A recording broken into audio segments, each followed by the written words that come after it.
दिल्ली की north seat से कांग्रेस और इंडिया ब्लॉक के प्रत्याशी कन्हैया कुमार के साथ चुनाव प्रचार के दौरान मारपीट का मामला सामने आया है।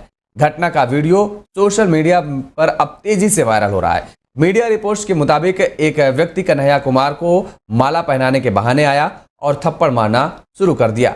उसने कन्हैया पर स्याही भी फेंकी। कन्हैया के समर्थकों ने युवक को तुरंत पकड़ लिया और उसकी पिटाई शुरू कर दी। इस दौरान हमलावर को काफी चोटें आई हैं। हालांकि कन्हैया कुमार सुरक्षित है। घटना के दौरान आम आदमी पार्टी की महिला पार्षद छाया शर्मा से भी हाथापाई की गई है और इसे लेकर छाया ने पुलिस थाने में शिकायत भी दर्ज कराई है। बता दें कि कन्हैया कुमार प्रचार के लिए न्यू उस्मानपुर में आम आदमी पार्टी के ऑफिस पहुंचे थे। मीटिंग पूरी होने के बाद वे आम आदमी पार्टी पार्षद छाया के साथ नीचे आए। इस दौरान कई लोग नारेबाजी करते हुए कन्हैया के पास पहुंच गए। इन्हीं में से एक शख्स माला पहनाने के दौरान कन्हैया को थप्पड़ मार दिया। इसके बाद लोगों ने कन्हैया को काले झंडे दिखाते हुए गो बैक के नारे लगाए।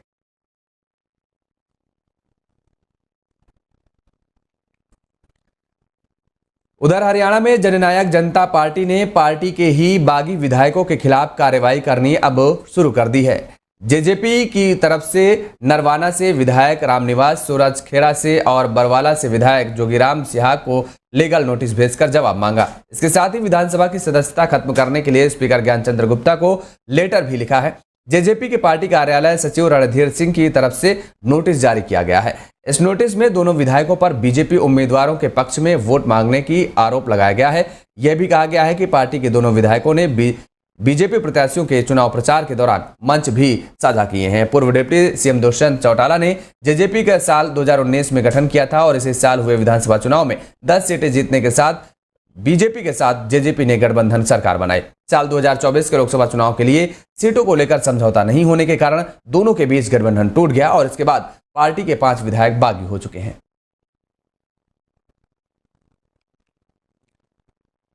सुप्रीम कोर्ट में शुक्रवार को एक NGO association for democratic reforms की शाम 6:30 बजे उस याचिका पर सुनवाई हुई जिसमें चुनाव आयोग से वोटिंग परसेंटेज का डेटा 48 घंटे के भीतर वेबसाइट पर अपलोड करने का निर्देश देने की मांग की गई थी। एनजीओ ने इस पर तत्काल सुनवाई की मांग की थी। सीजेआई डीवाई चंद्रचूड़, जस्टिस जेबी पारदीवाला और जस्टिस मनोज मिश्रा की बेंच ने आज की सुनवाई के बाद चुनाव आयोग से वोटिंग परसेंटेज का डेटा 48 घंटे के अंदर वेबसाइट पर अपलोड करने की मांग पर जवाब मांगा है। बेंच ने आयोग को इसके लिए 1 हफ्ते का समय दिया है। सीजीआई ने कहा है कि चुनाव आयोग को याचिका पर जवाब देने के लिए उचित समय दिया जाना चाहिए। लोकसभा चुनाव के 6वें फेज की वोटिंग के एक दिन पहले 24 मई को समर वेकेशन में उचित बेंच में सामने सुनवाई के लिए लिस्ट किया जाना चाहिए। पिछले हफ्ते एडीआर ने अपने 2019 जनहित याचिका में एक अंतरिम आवेदन किया था जिसमें चुनाव पैनल को निर्देश देने की मांग की गई थी कि सभी पोलिंग सेंटर्स के फॉर्म 17C भाग I का स्कैन की गई कॉपी वोटिंग के तुरंत बाद अपलोड की जाए। एनजीओ ने दलील दी थी कि याचिका पर तय करने के लिए दायर की गई थी ताकि चुनावी अनियमितताओं का लोकतांत्रिक प्रक्रिया पर असर न हो।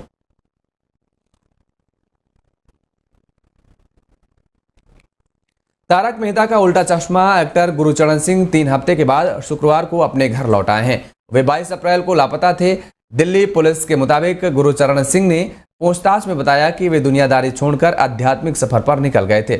उन्होंने कहा कि इन 3 हफ्तों में उन्होंने अमृतसर, लुधियाना समेत कई शहरों के गुरुद्वारों के दर्शन किए। बाद में उन्हें एहसास हुआ कि उन्हें घर लौट आना चाहिए, इसलिए वे लौट आए। वे 22 अप्रैल को दिल्ली स्थित अपने घर से मुंबई के लिए निकले थे लेकिन एयरपोर्ट नहीं पहुंचे, न ही अपने घर लौटे। इसके बाद दिल्ली पुलिस ने किडनैपिंग का केस दर्ज कर जांच शुरू कर दी थी।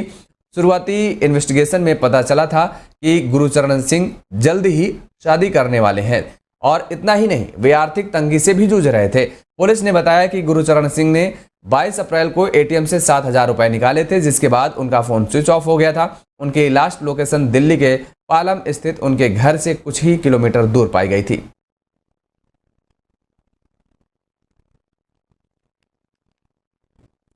मध्य प्रदेश, उत्तर प्रदेश, राजस्थान, बिहार, दिल्ली, पंजाब और हरियाणा में अगले 5 दिन यानी 22 मई तक लू चल सकती है। मौसम विभाग ने अलर्ट जारी किया है। इसके साथ ही पश्चिम बंगाल, ओडिशा, महाराष्ट्र, गुजरात में 20 मई तक हीट वेव की चेतावनी दी गई है।